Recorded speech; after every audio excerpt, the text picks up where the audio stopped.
The wind tasted of salt, like the inside of an old coin. Nancy felt it on her tongue as the cart jolted along the stride road. Salt, pine pitch, and the metallic sting of her split lip. The rope her father had tied around her wrists bit through her sleeves. Behind her, the border posts leaned in the frost like crooked teeth. Ahead, through the pale mist of wolf breath, a line of Hallowstride warriors parted for a man in a deep grey cloak. He stopped 3 paces from the cart, his eyes, green as winter lichen, fixed on her face, and something caught in his throat, a sound that was almost a word. Before we follow Nancy up that road, pause on what this scene really is. Across human history, daughters have been currency. In dowry trades, in peace treaties, in debts quietly settled between fathers.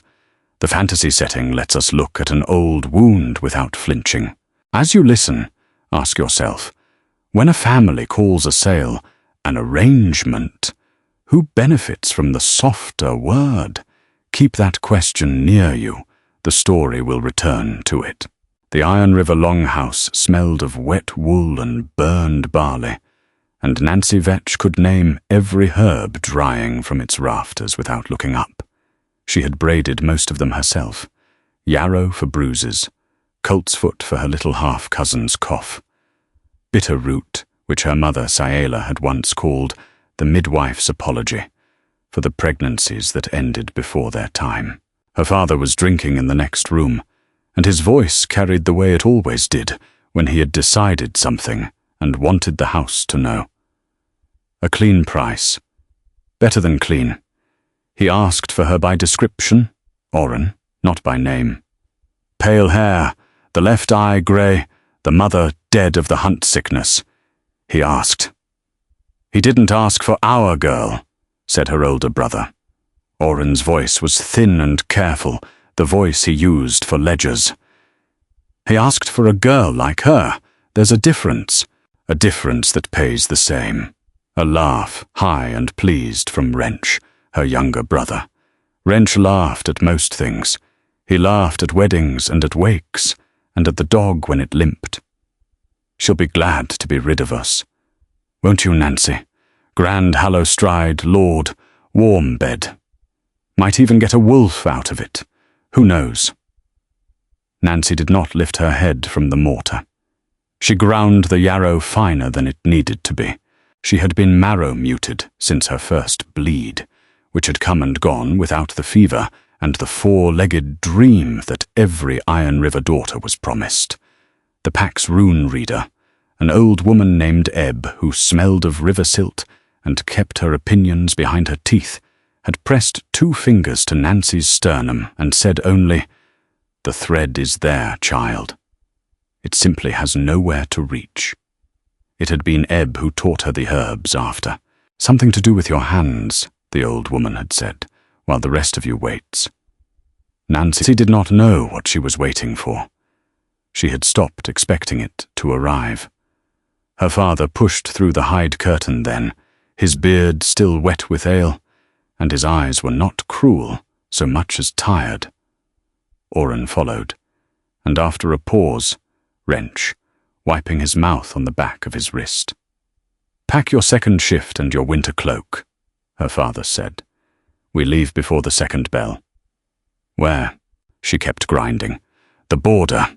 The Hallowstride Alpha King has asked for a bride gift from the southern packs to mark the 150th winter of the trade." His jaw worked. "You have been offered." She set down the pestle. Her hands were steady, which surprised her. "Offered," she said. "Or sold." Wrench laughed again, softer. Oren looked at the floor. Her father's hand went to his belt, then stopped, and for a moment she would remember later, on the cart, with the salt coin taste in her mouth. He looked at her as if he were about to say something else. His lips parted. The muscles in his throat moved. Then he said, "Pack your cloak, Nancy," and turned away. Notice what just happened? He almost spoke. The muscles in his throat moved. This is the shape of a certain kind of cowardice.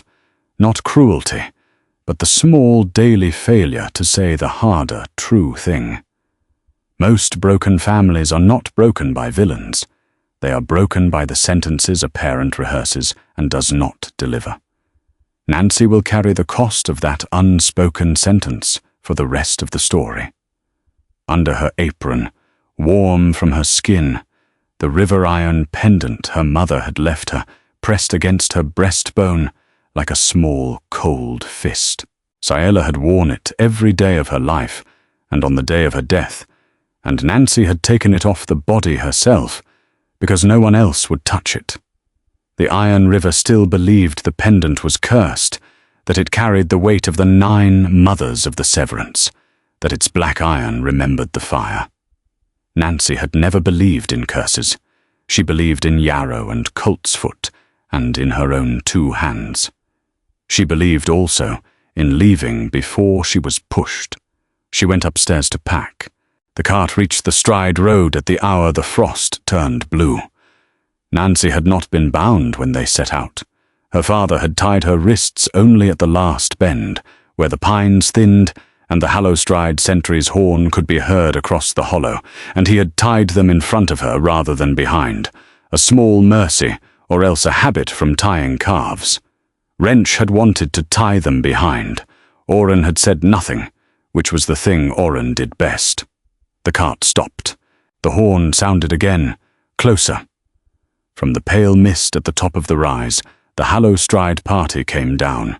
7 warriors in grey wool and oiled leather, 2 wolves pacing at their flanks in true form, and at their centre a man who walked like he was listening to something none of the others could hear. He was tall and lean-hipped, with black hair cut short against his skull, and a scar that ran from the corner of his jaw down into his collar. His cloak was grey, edged in the bone white of a ruling alpha. Her father climbed down from the cart and bowed, stiff-backed. "Alpha King Darrell." The man did not answer.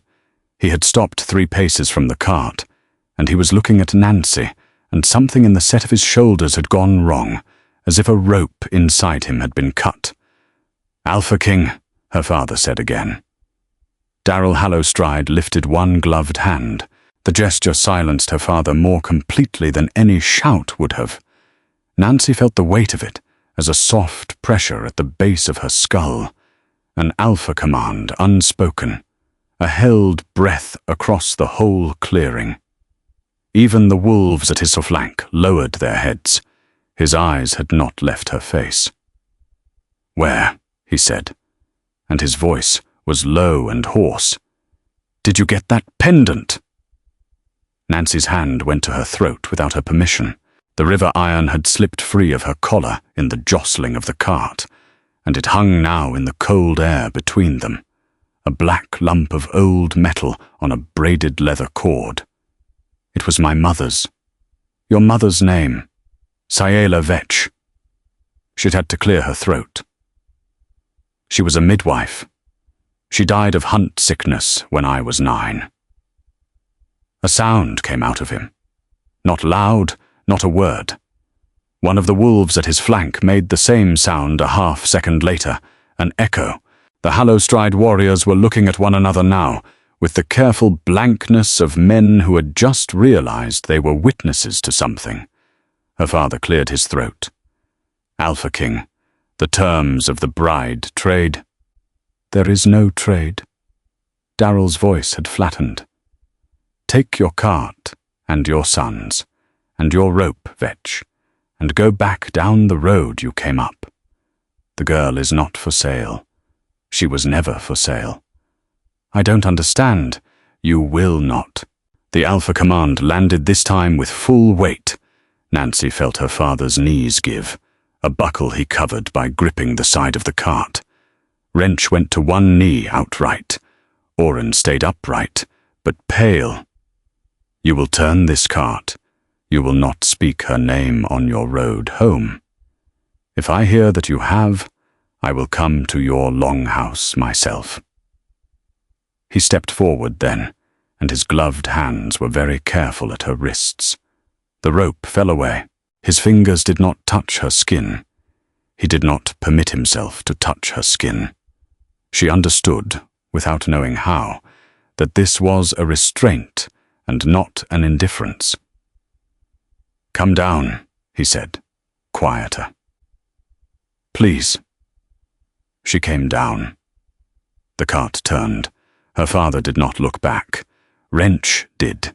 His face, for once, was not laughing. Oren kept his eyes on the reins. Darrell Hallowstride stood beside her in the road, and under the clean pine smoke of his cloak she could smell something she had never smelled before, and recognized anyway, the way one recognizes a room one has only dreamed of, a warm, dark scent like hearthstone and cedar bark and the underside of a wolf's jaw. "You don't remember me," he said. It was not a question. "No." He nodded once, slowly, as if confirming a wound. "Good," he said. That will be easier." He did not take her to the royal lodge. He took her instead to a barn. It stood 1/2 mile off the Stride road, tucked into the lee of a hill where the wind did not bite, and it had the smell of old hay and older horses, and the sweet, fermented tang of cider gone to vinegar in a forgotten cask. Darrell opened the door himself. Inside, the lantern he lit showed a swept floor, a pallet of clean straw under a wool blanket, a covered pail of water, and a small iron stove already laid with kindling. "This was my grandmother's birthing shelter," he said, not meeting her eyes. During the severance winter, the Hallowstride mothers stopped trusting the longhouse. They built these out along the ridges. Most have fallen. This one my mother kept. "Why are you putting me here?" "Because if I take you to the royal lodge tonight, the court will have your throat before morning." He said it the way a man describes weather. "My cousin Vader is there, and my uncle's sons, and a delegation from your own Iron River, who arrived 3 days ago to negotiate other things. They cannot see you until I understand what I am looking at." "And what are you looking at?" He laid the fire with quick, efficient hands. He did not answer until the kindling had caught. Then he sat back on his heels and looked at her across the small new light, and his face in the firelight was younger than it had been on the road, and more tired. "Your mother saved my life," he said, "when I was 6 years old. And she paid for it. I did not know she had a daughter. I did not know she had lived long enough to have a daughter. Tonight on the road, you were wearing her pendant, and for a moment I thought I had gone out of my mind." Nancy sat down on the pallet because her legs had stopped negotiating with her. "Hunt sickness," she said. "She died of hunt sickness. That's what they told me. There is no such illness." He said it gently. "Your mother was poisoned by people in my own court, because of what she did for me. Your father will have been told a story to keep him quiet, and from the look of him, he drank it, because it was easier than the truth." She thought of her father's mouth, opening and closing in the long house that morning. "I will explain the rest," Darrell said. "Tomorrow. Tonight you need to sleep, and I need to arrange things. I will post 2 warriors outside.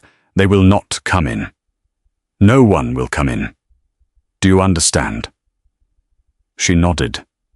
She was not sure she did. At the door he paused with his hand on the latch and did not turn around. "Nancy?" He said her name as if he had been saving it. "I made a vow the winter I turned 17 that I would not take a mate. It was.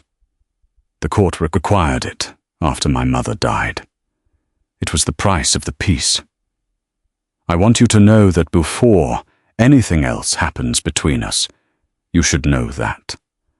I made the vow before I knew you existed. And now that I do, now that you do, he said, I am a man who made a vow. He shut the door behind him. Nancy sat in the firelight for a long time with her hand closed around the river iron pendant, and she found, to her distant surprise, that she was not afraid. She was curious. It was not the same thing, but it was closer to a living feeling than she had carried in a long time. She slept eventually. She dreamed, for the first time in years, of running. There is something worth naming here. Nancy has just been told her mother was murdered, that her whole life rests on a lie, and that the man in front of her made a vow that may keep him from her. And she sleeps. Not because she is numb, because she is curious. Curiosity is an underrated form of courage. It is what survivors use when grief would be too expensive. Remember this when you meet someone who seems too calm after bad news. Calm is sometimes the bravest thing a person can manage. She woke because the air in the barn had changed. It was still dark. The stove had burned down to a low red mutter, and the cold outside had the particular thin bite of the hour before first light. Something pressed at the edges of this building, not sound, not scent exactly, but a weight, the way a held breath weights a room. She sat up slowly. Through the gap under the barn door, 4 sets of yellow eyes were looking at her. Nancy did not move. She had grown up Iron River. She knew what wolves in true form looked like at a threshold. These were not threshold wolves. They had not come to challenge. They were lying down, all 4 of them, bellies pressed to the frost, and when she eased to her feet and went to the door and lifted the latch, none of them rose. She opened the door. There were more than 4. There were, in the blue pre-dawn, perhaps 20 wolves arrayed in a loose half-moon around the little barn, grey and black and one enormous russet. They lay in the snow like penitents, their breath steamed. At the center of the ark, closest to the door, a great dark wolf with a pale scar down its muzzle lifted its head and looked at her, and she knew the green of those eyes, the way she knew her own hands. Behind the wolves, in the tree line, stood 3 Hallowstride warriors, and an old woman she didn't know. The old woman was weeping silently. One of the warriors was holding her arm as if to keep her upright. Darrell rose then, out of his true form, fluid in the way only a ruling alpha could be fluid, and by the time he was on 2 feet, he was wrapped in the grey cloak one of the warriors had stepped forward to offer. His hair was damp with frost. "They came on their own," he said. His voice shook very slightly. "Your mother's pack. They woke before I did. They felt you arrive on the ancestral ground." "My mother's pack. Saela was Hallowstride, before she was Iron River, before she was anything. She was born on this ridge." He took 1 step closer and stopped. "The old woman is her aunt. Her name is Ebbet. She has been waiting for you for 23 years. The old woman at the tree line made a sound that Nancy had heard before, in birthing rooms, a sound that was not quite grief and not quite joy, and had to do with a thing long given up for lost. Nancy found that her own hand had risen to her sternum. Under her palm, through the wool of her shift, the river iron pendant was warm. Veda Hallowstride was the first to call her a liar, and she did it beautifully. Darrell's cousin was perhaps 30, narrow-boned and bright-eyed, with hair the color of wet bark braided tight against her skull. She ran the court's inner council in Darrell's absence, and had done so with competence since she was 22, when Nancy was brought into the royal lodge 3 days later. Washed, fed, dressed in a borrowed grey wool that didn't quite fit across the shoulders. Vader was the one who rose first. "Cousin," she said, and the word was warm and the eyes were not. "You've brought us a ghost." "I've brought a Hallowstride daughter home," said Darrell. "You've brought an Iron River girl in a dead woman's pendant." Vader's smile never moved. "Forgive me. I loved Sayela too. I remember her.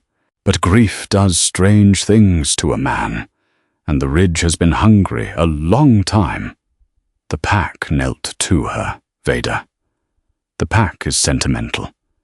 Vader turned her bright eyes on Nancy then, and the weight of the look was a physical thing, an appraisal as thorough as a butcher's. "Child, do you know your mother's true name?" "Sayela. Her blood name, her Hallowstride name." Nancy felt the room pause. "No," she said.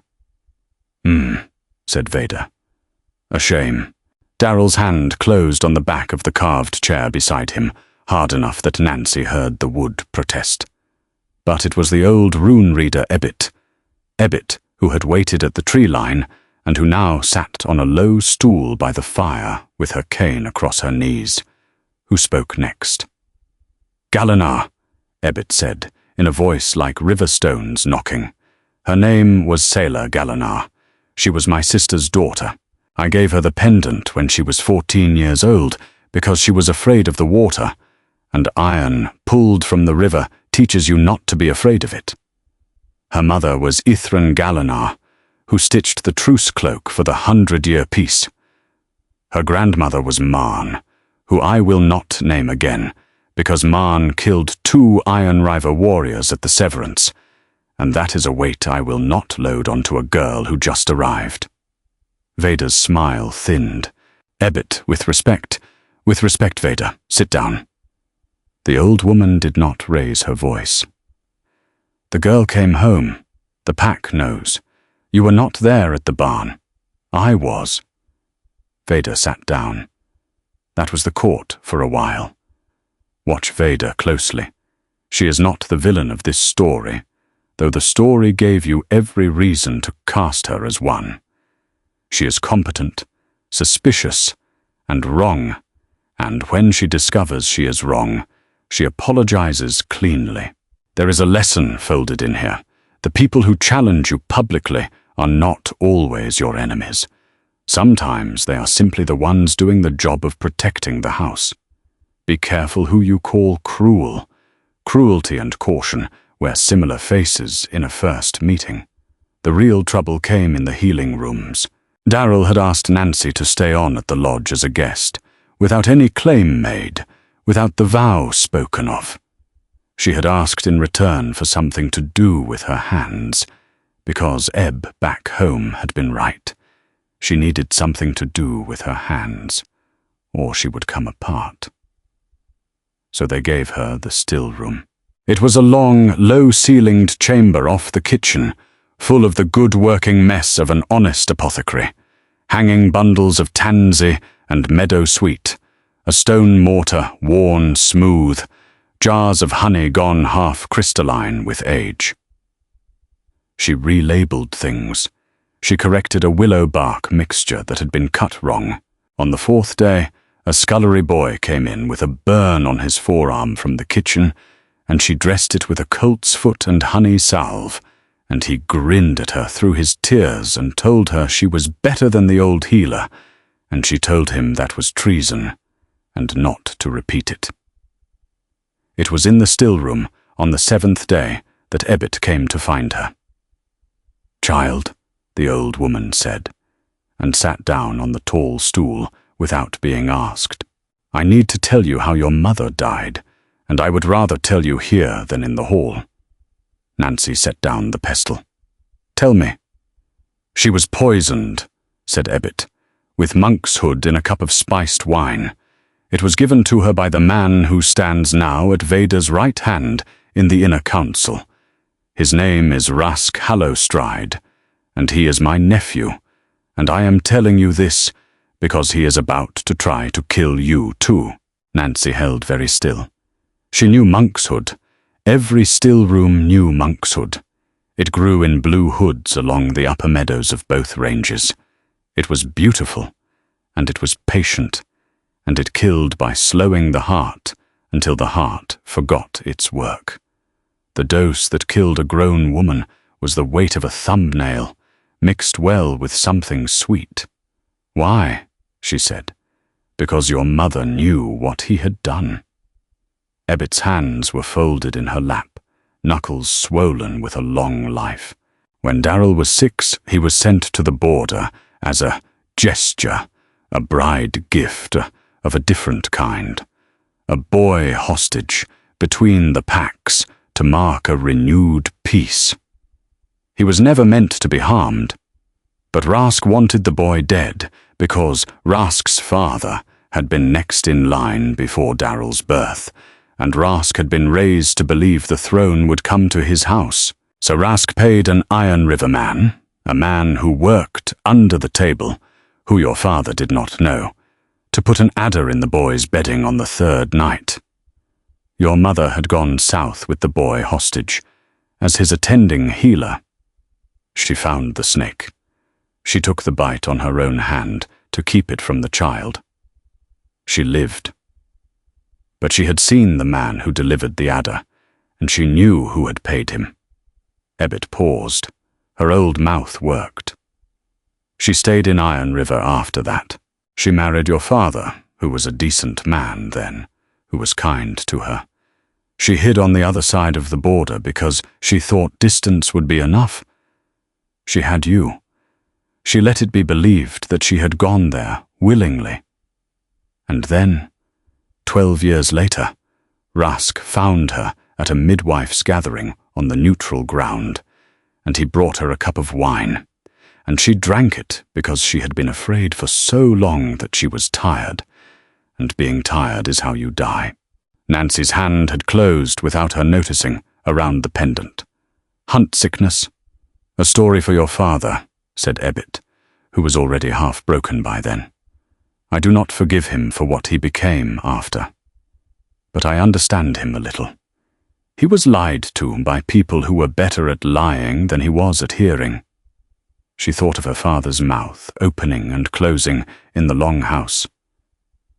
"Why is Rask going to try to kill me? Because you are Saela's daughter, and you are standing in a Hallowstride lodge wearing Saela's pendant. And every warrior who bowed at the barn is a witness to a claim he spent a decade burying. If Darrell takes you as mate, the pendant passes openly, the marrow thread takes root, and the whole court will remember what Saela was and what was done to her. Rask cannot afford to be remembered." "Does Darrell know?" "Darrell suspects. Darrell has suspected for years, but Rask has been careful, and Darrell made a vow after his mother's death that he would not shed pack blood on suspicion alone.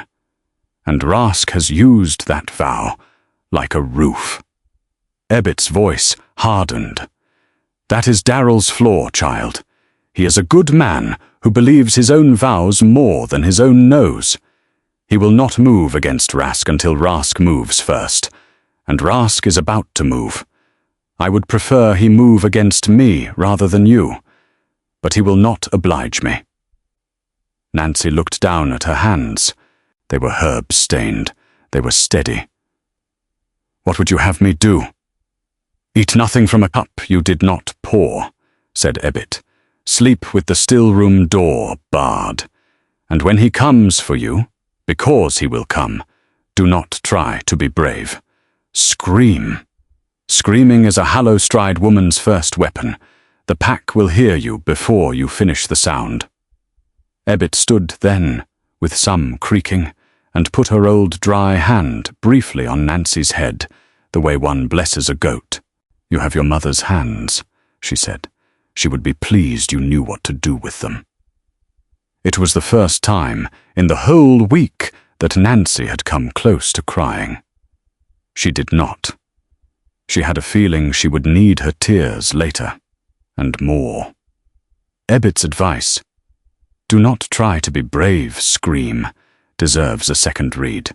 We raise daughters on a confused idea of bravery, silent endurance, composed suffering, the dignified wound. Ebbet is offering an older wisdom.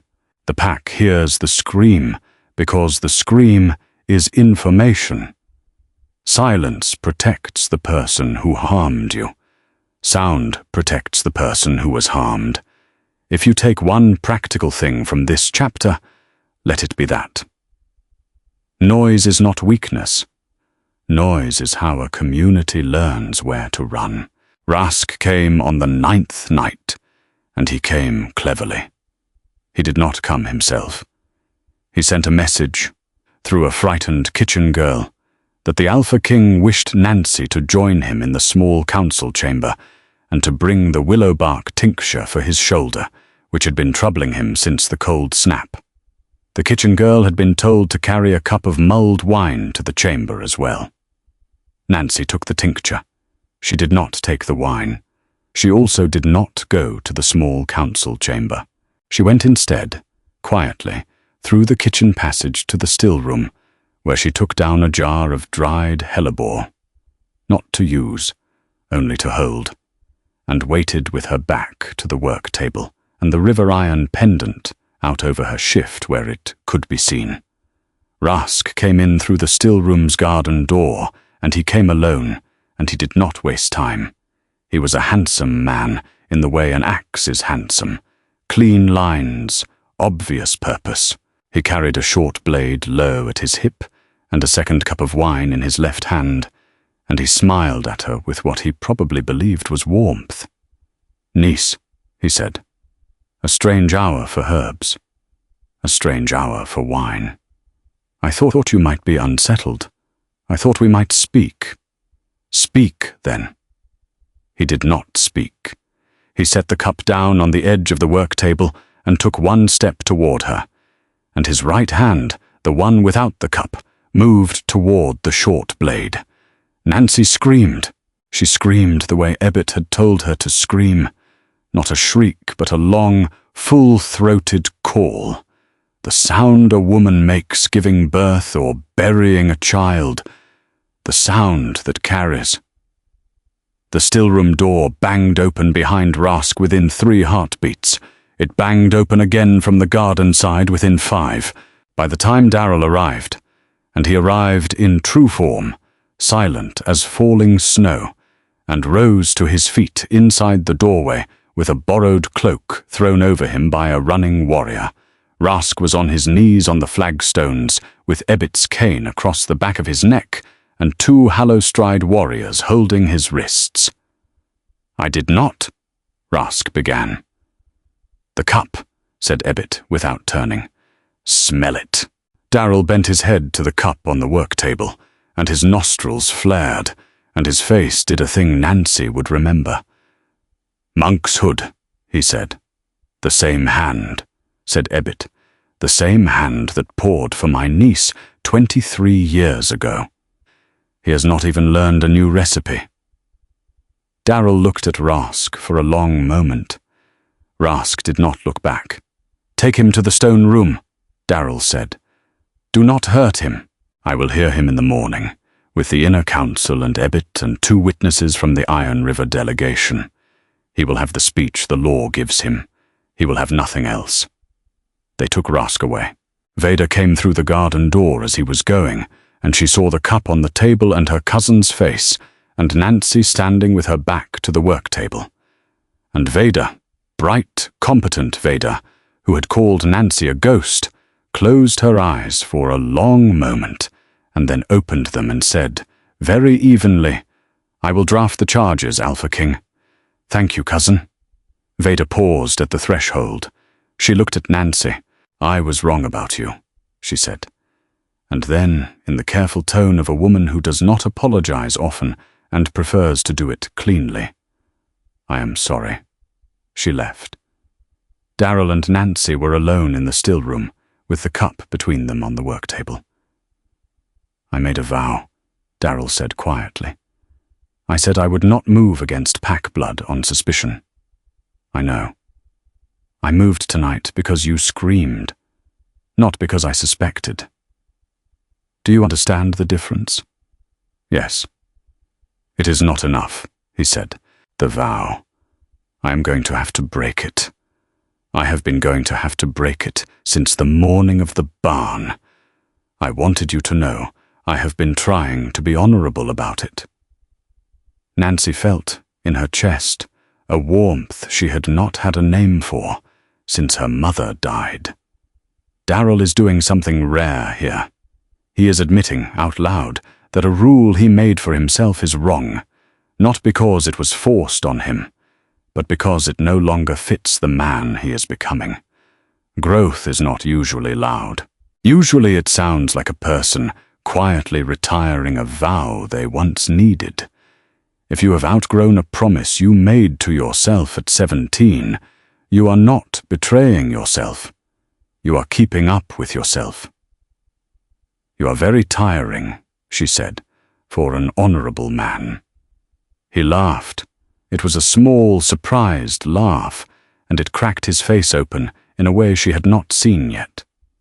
And she thought, there you are. Her father came the next morning. He came alone, on foot, without a cart and without his sons, and he stood at the Hallowstride gate with his cap in his hands and asked for his daughter. The sentries woke Darryl. Darryl woke Nancy. By the time she reached the gate in a borrowed cloak, her father was sitting on the low stone bench by the guard post, with his head in his hands, and his hair, which had been more black than grey when she left, more grey than black. He stood up when he saw her. He did not come closer. Nancy? Father. Oren told me, he said. His voice was hoarse, as if it had been used a great deal recently. On the way home, about Saela, about what they did. He said Wrench had known some of it. Wrench drinks too much and hears things in the wrong rooms. Oren made him say it. Oren made him. I did not beat it out of anyone, Nancy. He swallowed. I listened. For once in my life, I listened. And then I came here. She waited. I am not going to ask you to come home, he said. I am not going to ask you for anything. I came because there is a letter your mother left me, and I did not read it for 23 years, because I was a coward, and I thought it would say she had never loved me. Last week I read it. It said other things. It said, if anything happens to me, tell our daughter I was Hallowstride before I was anything, and that her Aunt Ebbet will know her by the iron. And I could have told you. I could have told you at 9. I could have told you at 15. I could have told you in the cart. He held the letter out. It was folded small and soft with age, and the creases were furred with handling that had happened only recently, in the last week, by a man reading and rereading. Nancy took it. She did not unfold it. She put it inside her cloak against the pendant. I sold you, her father said. Yes. I do not ask you to forgive me. I ask only that you live a long time. Longer than she did. Do you understand? Yes. He nodded. He put his cap back on. He turned to go. Father. He stopped. Wrench, she said. What are you going to do about Wrench? Her father's back was to her. His shoulders moved once under the old coat. Wrench is going to spend a winter in the woodcutter's cabin at the top of the ridge, he said. Sober. Oren will bring him food. If he comes down before the thaw, Oren has my permission to break his leg. If he comes down after the thaw, still angry, I will take him to Ebbet myself and let her decide what kind of man he gets to be. Oren thinks this is too soft. Oren is probably right. But he is my son, and I have already lost a wife I did not defend. He walked away down the Stride Road without looking back. Here is the hardest question this story asks, and I will not answer it for you. Nancy's father listened 23 years too late. He read the letter. He came on foot. He did not ask for forgiveness, which is the only honest way to arrive at a door you once closed. Is that enough? Is late listening a form of love, or only a form of guilt management? I think reasonable people disagree. I think the answer depends on whether you are the one who did the harm, or the one who carried it. Hold that tension. The story will not resolve it for you, because real life does not. Nancy stood at the gate for a long time, with the letter cold against the pendant under her cloak, and she found that her eyes were wet, and she let them be wet, because she had counted, and this was the second time, and she did not intend to need a third. The claim ritual of the Hallowstride is called the naming of the marrow, and it happens at moonset rather than moonrise, in a shallow stone bowl cut into the ridge above the old birthing barn. Darryl told her the shape of it the afternoon before. He said it plainly, the way he said everything, sitting across from her in the still room with his hands open on his knees. A mate claim among the Hallowstride was not a vow and not a bargain. It was a return. The claiming alpha stood on the ancestral stone. The claimed one walked to meet him across consecrated ground. If the marrow thread in the claimed one had root there, if her bloodline had ever walked that ridge, the thread would pull taut at the meeting, and the first shift would come, whether it had come before or not. If the thread had no root, nothing would happen, and the two would go home unmarried, and that would also be a kind of answer. I don't know if I can shift, Nancy said. I have never shifted. I have been marrow-muted my whole life. I know. If I walk across that stone and nothing happens, then nothing happens, and I take you back to the still room, and in the spring I ask you again on a different ridge, and if nothing happens there, either I ask you in a third place, and so on, and we have a long and slightly ridiculous life of walking each other up hills. He smiled, only a little. I have made worse plans. She laughed. It was the first time she had laughed since the cart. All right, she said. All right, Alpha King. Let us go walk up a hill. They went at moonset. The ridge was crusted with old snow, and the sky above it was the deep blue-black of the hour before dawn, and the Hallowstride pack ringed the stone bowl at a respectful distance, and Ebbet sat on a folding stool at the eastern edge with her cane across her knees, because Ebbet sat where she wished. Vader stood beside her, straight-backed, steady. Darryl stood in the center of the bowl in a grey cloak and no shirt beneath it, the scar at his jaw pale in the moon. Last light. He was not armed. The naming of the marrow forbade weapons on the ancestral stone. Nancy walked the consecrated ground alone. It was 15 paces. It felt longer. Under her shift, the river iron pendant grew warm against her breastbone, and then hot, and then something she did not have a word for. Not painful, but present, as if a long-held knot somewhere inside her sternum had begun, at last, to understand that it could loosen. At 10 paces, she felt the marrow thread. She had not known what it would feel like. She had imagined a string, a wire, something thin. It was not thin. It was the whole weight of her, from sternum to spine to the soles of her feet, and it had been lying in her, unheld, her entire life. At the 10th pace, it caught on something under the stone, something that ran down through the ridge into the bones of her grandmothers, and a sound came out of her that was not a word. At 12 paces, Darryl's eyes filled.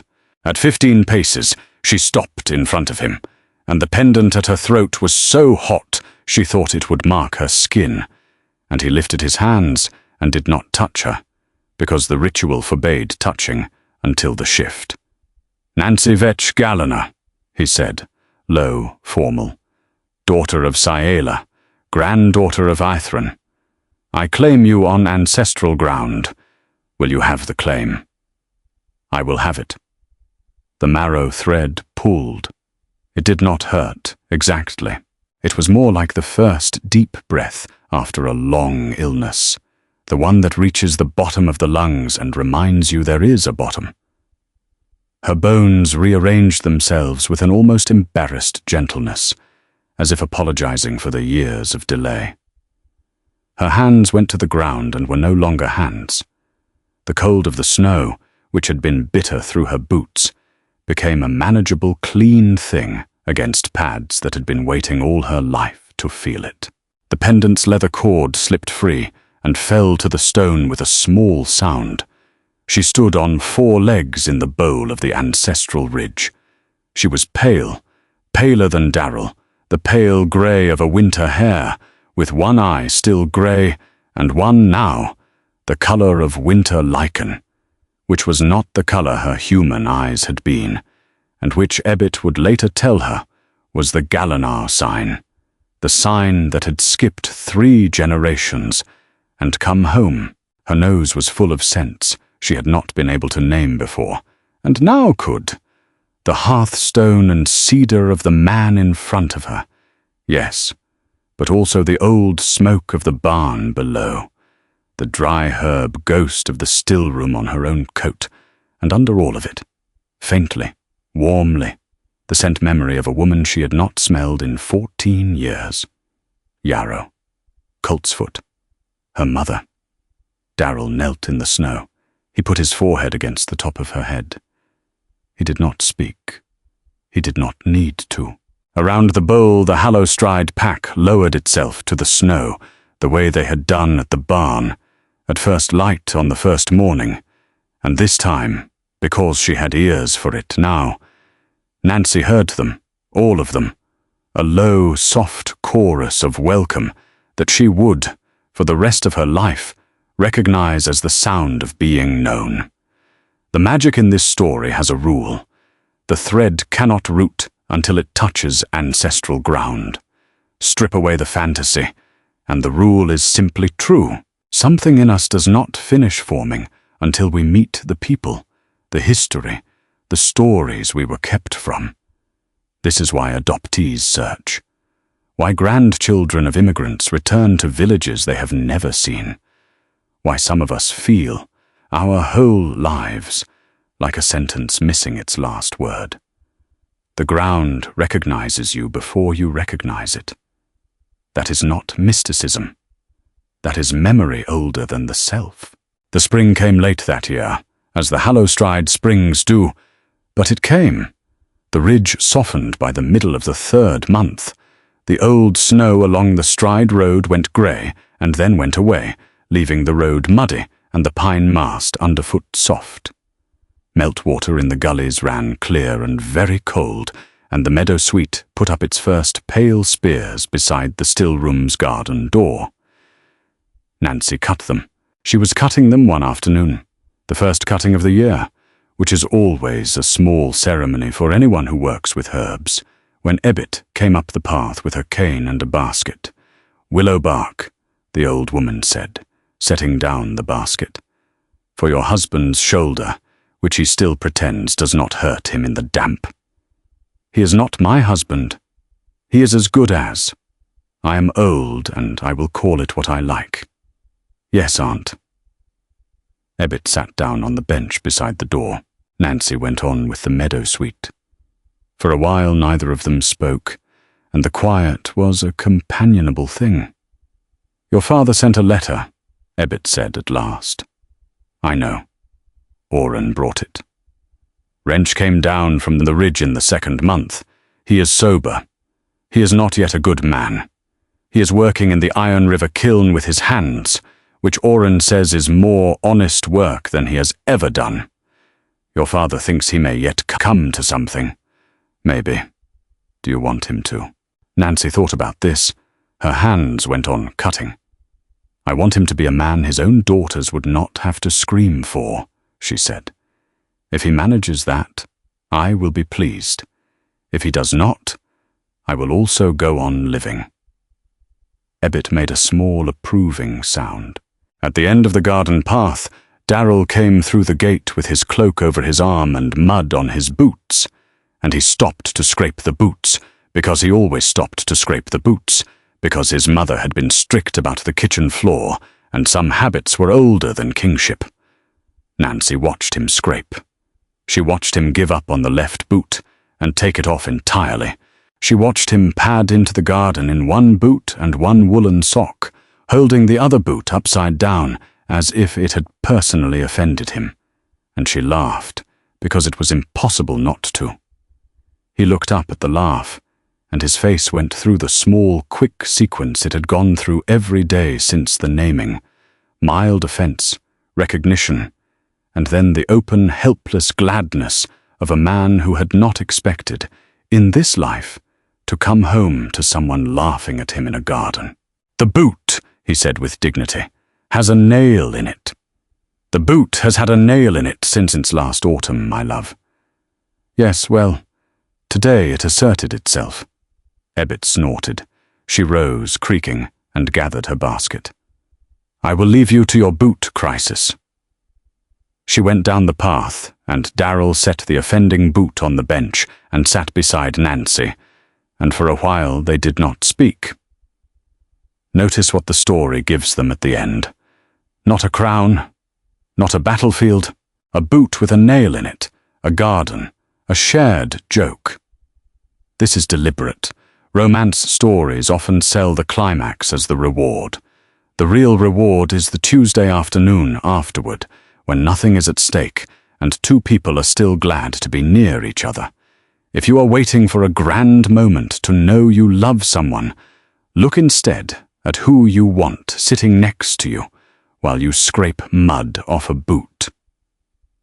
The meadowsweet smelled sharp and green. The pendant was cool against her breastbone now, its old work done. She still wore it, because it had been her mother's, and because she liked the weight of it, and because Ebbet said a river iron that had done 3 works, protected, revealed, transformed, should be worn for the rest of its keeper's life as a courtesy. "Vader wants to open the border market again at midsummer," Darrell said. "Full trade, both packs, no more bride gifts. She is drafting the terms." "Good." She asked if you would draft the healer's clause, free passage for midwives across the line. "I will." He nodded.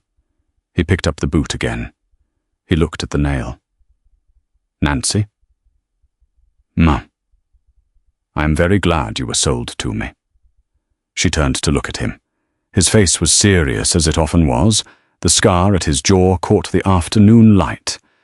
"That," she said, "is the worst sentence I have ever heard a man speak out loud." "I know. I heard it as I was saying it. I could not stop. Never say it again. Never." He was trying not to laugh. She was trying not to laugh. Neither of them managed it for very long.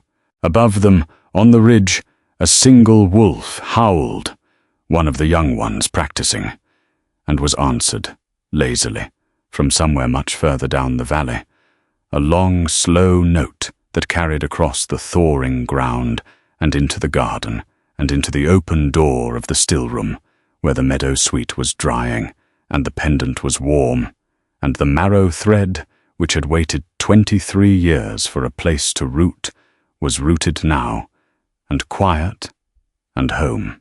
If you sat with this one, thank you. I think about the moment in the still room when Nancy chooses not to run, when she stands with her back to the work table and screams instead. And I keep turning it over. Here's the question that won't leave me. Her father was lied to, and he believed the lie because the truth was harder. Is that forgivable? Is listening, 23 years late, enough? I don't know. I wanted to leave him in the woodcutter's cabin of his own conscience rather than punish him cleanly. Next, I'm taking you further south, to the Iron River kilns, and to Wrench, who may or may not become a man worth the name. One more thing before I let you go. If there is a wrench in your own life, someone who laughed at the wrong times, who knew more than they said, who hurt people because it was easier than growing up, I do not have advice for you. I only have a question. What would it take for you to let them come down from the ridge? And what would it take for you to keep the gate closed? Both answers are legitimate. Only you know which is yours. I wrote Nancy slower than I usually write. I kept wanting to give her a big speech, and she kept not wanting one. She wanted her hands in the yarrow and her back to the work table. I think I learned something from her about the difference between being brave and being loud. They're not the same. The scream in the still room wasn't bravery. It was knowing the shape of her own house and where the doors were. Also, the boot with the nail in it is from my own life. My grandfather had a boot like that for 9 years. I miss him. That's all. Thanks for reading.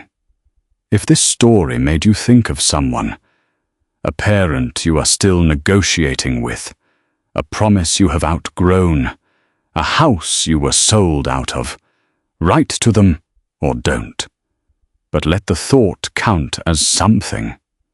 Stories are only worth the quiet work they start after the video ends.